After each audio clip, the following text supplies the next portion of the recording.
Assalamualaikum warahmatullahi wabarakatuh. Selamat pagi, selamat siang, jam berapapun kalian menonton. Semoga kabar kalian dalam keadaan sehat walafiat. Kita akan melanjutkan materi di minggu sebelumnya, dan ini tetap di bab 4. Dan ini adalah part yang kedua, masih dengan bab yang sama, tentang dinamika persatuan dan kesatuan dalam konteks Negara Kesatuan Republik Indonesia. Saya harap dalam pembelajaran kali ini kalian harus memperhatikan dengan penuh apa materi yang saya sampaikan, karena di dalam materi yang saya sampaikan nanti ada tugas buat kalian.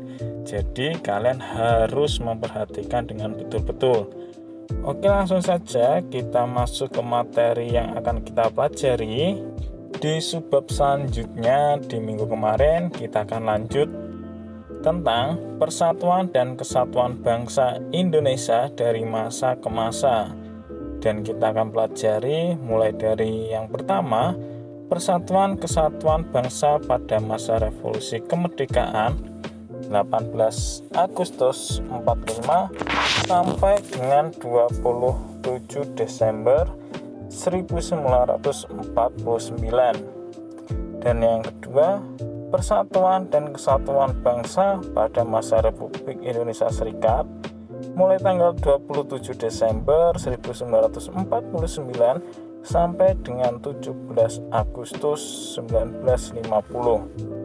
Yang ketiga, persatuan dan kesatuan bangsa pada masa demokrasi liberal mulai tanggal 17 Agustus 1950 sampai dengan 5 Juli 1959. Dan yang keempat,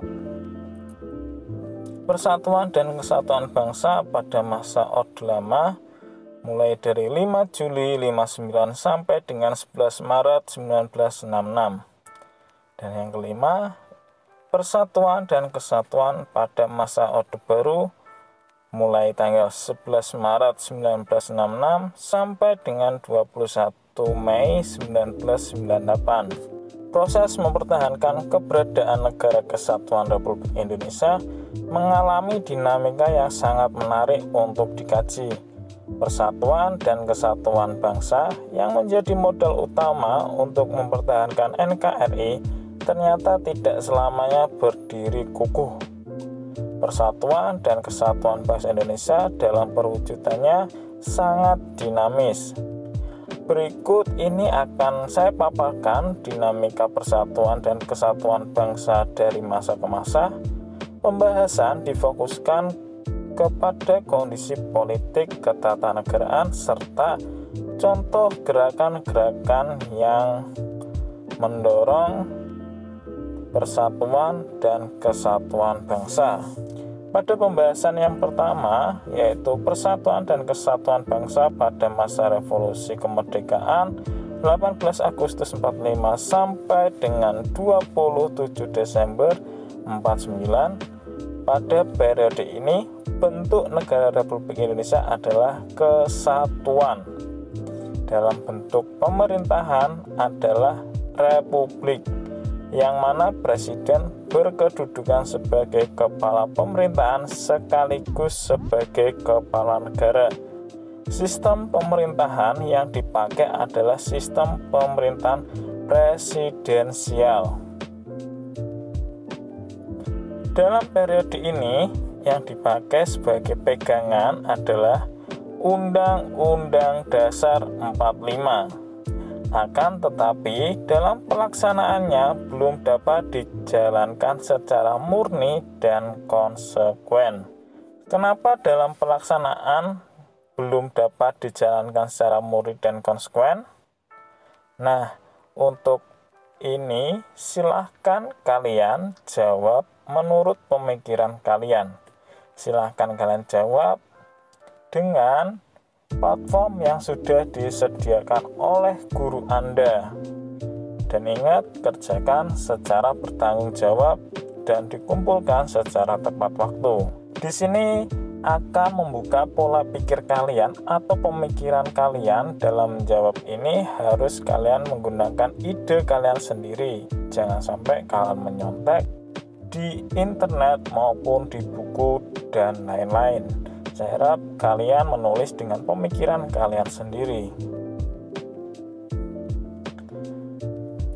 Subbab selanjutnya yang kita akan bahas yaitu tentang persatuan dan kesatuan bangsa pada masa Republik Indonesia Serikat 27 Desember 49 sampai dengan 17 Agustus 50. Federalisme pernah diterapkan di Indonesia pada rentang 27 Desember 49 sampai dengan 17 Agustus 50. Pada masa ini, yang dijadikan sebagai pegangan adalah Konstitusi Republik Indonesia Serikat tahun 49.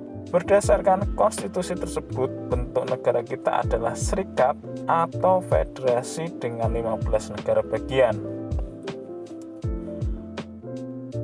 Bentuk pemerintahan yang berlaku pada periode ini adalah republik. Nah, ciri-ciri republik diterapkan ketika berlangsungnya pemilihan Insinyur Soekarno sebagai Presiden Republik Indonesia Serikat atau RIS dan Dr. Randes Muhammad Hatta sebagai Perdana Menteri.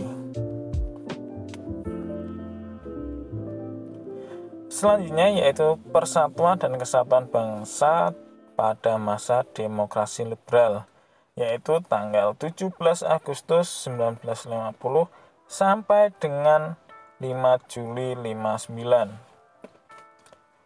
Pada periode ini, Indonesia menggunakan Undang-Undang Dasar Sementara Republik Indonesia tahun 1950 atau yang kalian sering dengar yaitu tentang UUDS 1950 yang berlaku mulai tanggal 17 Agustus 1950.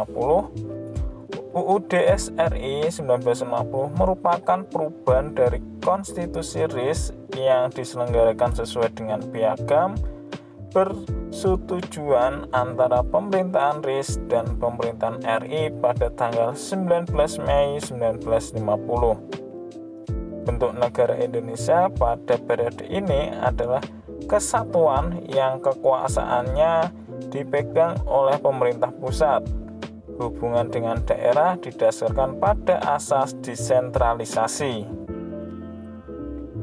Bentuk pemerintahan yang diterapkan adalah republik, dengan kepala negara adalah seorang presiden yang dibantu oleh seorang wakil presiden. Insinyur Soekarno dan Muhammad Hatta kembali mengisi dua jabatan tersebut. Yang keempat, persatuan dan kesatuan bangsa pada masa Orde Lama, yakni 5 Juli 1959 sampai dengan 11 Maret 1966. Dekret Presiden tanggal 5 Juli 1959 telah membawa kepastian di negara Indonesia. Negara kita kembali menggunakan Undang-Undang Dasar 45 sebagai konstitusi negara yang berkedudukan sebagai asas penyelenggara negara. Sejak berlakunya kembali Undang-Undang Dasar 45, Presiden berkedudukan sebagai kepala negara dan kepala pemerintahan.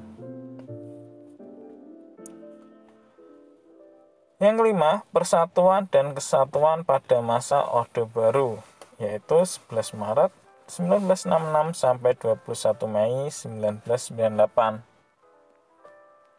Kepemimpinan Presiden Soekarno dengan demokrasi terpimpinnya akhirnya jatuh pada tahun 1966. Jatuhnya Soekarno menandai berakhirnya masa Orde Lama dan digantikan oleh kekuatan baru yang dikenal dengan sebutan Orde Baru yang dipimpin Soeharto. Ia muncul sebagai pemimpin Orde Baru yang siap untuk membangun kembali pemerintahan yang berdasarkan Pancasila dan Undang-Undang Dasar 45 secara murni dan konsekuen. Nah, untuk pemaparan materi kali ini cukup sekian. Mungkin ketika kalian ada yang ingin ditanyakan, silakan kalian tanyakan kepada guru kalian masing-masing dengan menggunakan platform yang sudah disediakan oleh guru Anda. Untuk melanjutkan materi selanjutnya, kita akan berjumpa di minggu minggu yang akan datang. Pokoknya kita belajar secara simpel tapi kita bisa memahami. Saya ucapkan terima kasih, sampai berjumpa di minggu yang akan datang. Wassalamualaikum warahmatullahi wabarakatuh.